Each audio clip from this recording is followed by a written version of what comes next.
உடலுக்கு பூவன் வாழைப்பழம் இல்லையா, பூவன் வாழைப்பழத்தை தினந்தோறும் ஒருவர் சாப்பிட்டே வந்தால் அது உடம்பு குளிர்ச்சியாக்கும். குளிர்ச்சியாக்க வாதங்கிற நோய் அதிகமாகிடும். பூவன் பழத்தை தொடர்ந்து சாப்பிட்டால், அதுவும் இந்த மழைக்காலம் வரப்போகுது, இந்த மழைக்காலத்தில் தொடர்ந்து பூவன் பழத்தை சாப்பிட்டா மூட்டு வீக்கம் உள்ளவங்களுக்கு மூட்டு வீக்கம் அதிகமாகிடும்.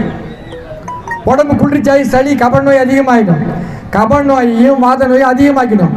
குளிர்ச்சியை தரக்கூடிய எந்த ஒரு பொருளை சாப்பிட்டாலும் அது கபத்தையும் வாதத்தையும் அதிகமாக்கிடும்.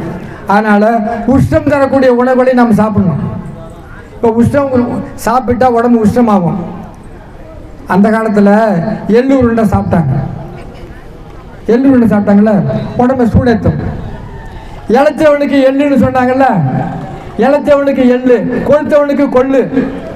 ஒன்றும் மருத்துவத்தை பற்றில நிறைய நீங்கள் உணவுக்கு மேலே போக